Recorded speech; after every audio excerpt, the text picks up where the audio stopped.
Hi, I'm Fred. Welcome back to the Forever Bedrock Realm. Today we're going to be building our pathway to the spawn pyramid. Spawn pyramid. To the main spot of the realm that most of us don't even spend any time in. It's going to be a thing of beauty, I assure you. Beauty is in the eye of the beholder. Let's get our stuff together and get going. I don't know what happened here, but I think lag caused it.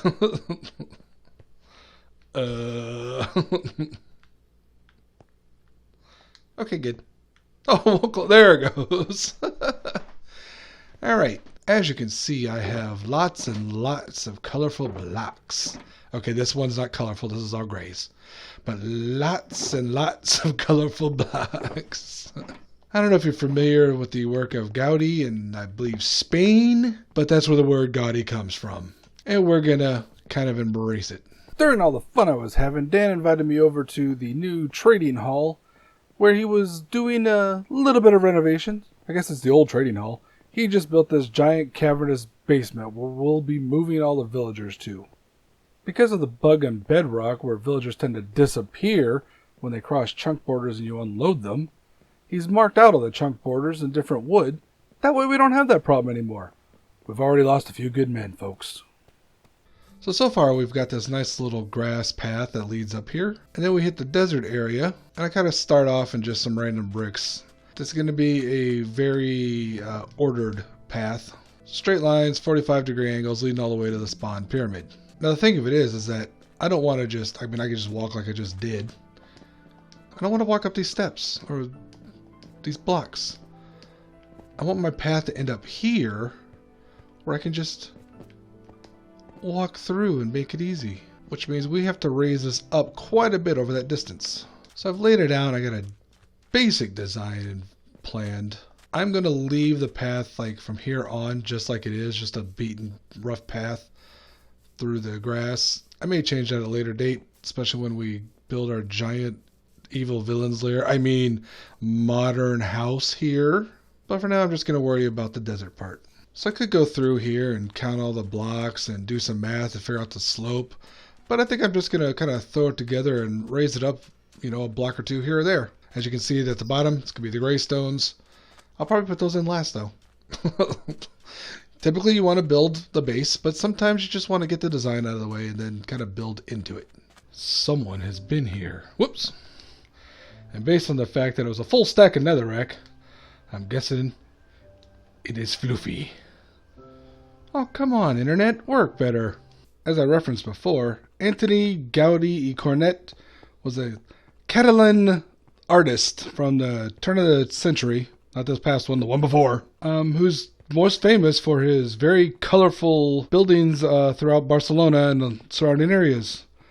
And that's the inspiration for this pathway from my base over to spawn. I'm not quite done with this path, but you can see I've got a nice smooth, gentle incline I can run up. And as I run out of things here, woo! If you see off in the distance, it'll eventually kind of step its way up to that base level of spawn pyramid. So I've got a lot more of these blocks to place. Boop! One less. As you might be able to guess if you didn't already know, Gaudi was who the term Gaudi is named after. People did not take kindly to his art all the time.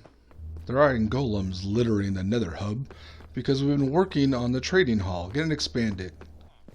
Hey, look, isn't this pretty? Holy cow. They've been working on it a lot. I was here just a few hours ago. It was not this expanded. And it looks like Villager Stone or Pillager Stone won't be getting a lot of stock for a while. Oh yeah.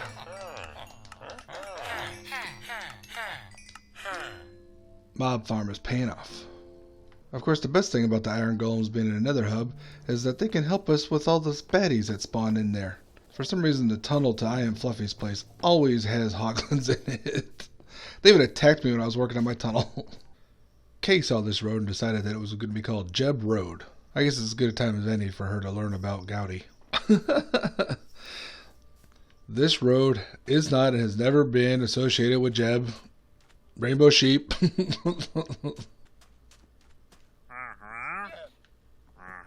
Yeah, nope. you never have anything useful.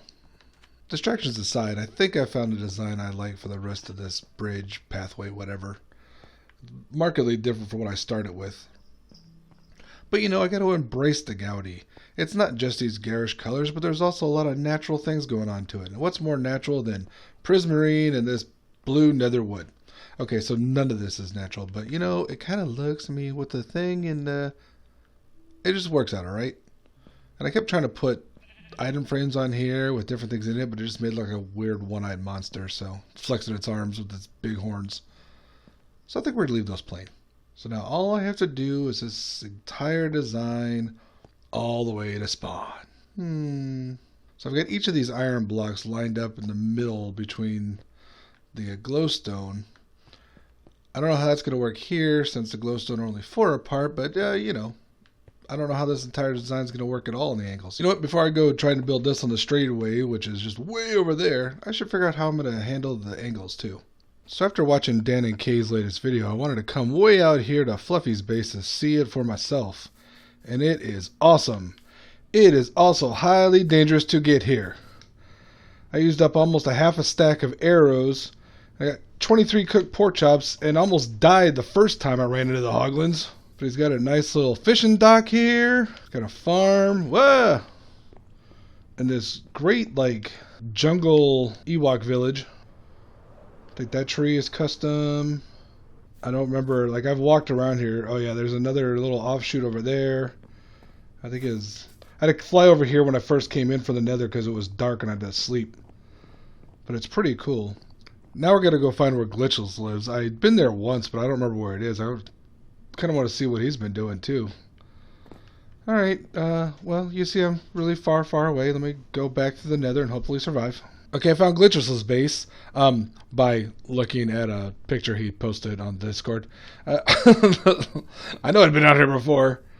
It's got a little hidden door there, and I'm not sure what's going on here, but it's got a really nice window and a chimney, smokestack, I don't know, a scary hole. I feel like the 2 skeleton horses with the regular horse is kind of mean. Like, here is your future, young horse.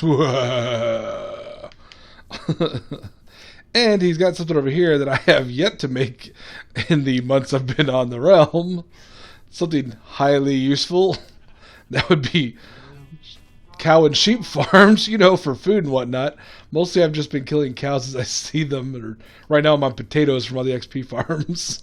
Alright, he's got a really good start going on here. I can't wait to see what else he's doing. Let's go back to what I was actually doing. Yeah. Regular viewers know that I tend to build things off camera, forget to film any of it, and so just present you with what I've already done. I.e., the completed bridge, pathway, whatever we're calling it, including the under part. So earlier we talked about Gaudi's influences and his artwork, and now let's switch it up to civil engineering. This is actually based on some standard bridge designs that I see all over the US. I guess this would be called a causeway. I don't know why, just cause. It's the way. There's like one little bridge part, but the rest of it is just basically a raised roadway over the ground already. With Jeb the sheep welcoming you here. I should put one on the other side too, shouldn't I? So let's walk what's been called Rainbow Road or Jeb Road. I'm calling it the Gaudi-inspired pathway. Causeway. Let's go with Gaudi. This is now the Gaudi Causeway. I should grab some signs and do that. I will do that in a minute. And here we are at the Gaudi Causeway. Let's put the sign on the other side.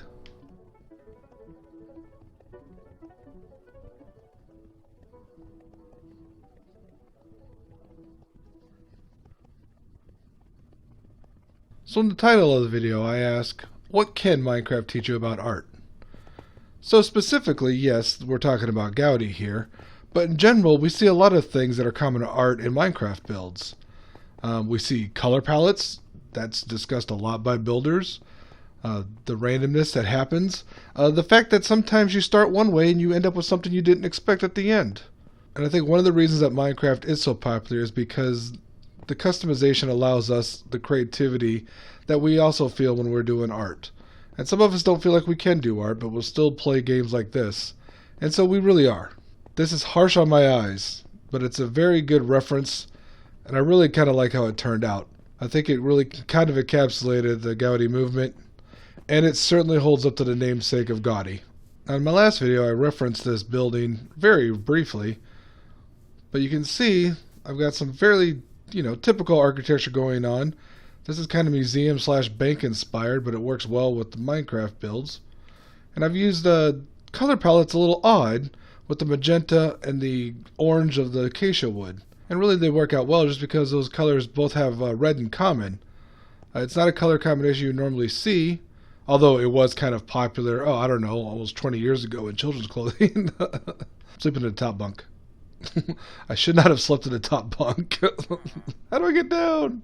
Anyway, this is another example of a build that I did completely off screen. Didn't even think about recording, just sat down and got it done. Which is good because this roof was terrible to begin with. I tried to do a randomized deep slate dome roof, and it really looked terrible. Part of it was the shape, and part of it was deep slate really doesn't randomize together well. I've got it kind of set up by stripes now, which I think works really well. But unlike some of the gray variants, the darker black variants here, the dark gray variants, really don't do that well. So as you're building, kind of keep that in mind. From a distance, yeah, it'll be fine. Up close, it looks too jumbled. Jumbled's not a word. It looks too jumbled. Doesn't flow. It's not smooth. At any rate, thank you for watching. Hope you enjoyed it. Be sure to check out the rest of the Forever Bedrockers. They've got great videos always coming at you. I'll talk to y'all later. This one chest sticks out too far. Let's get rid of it.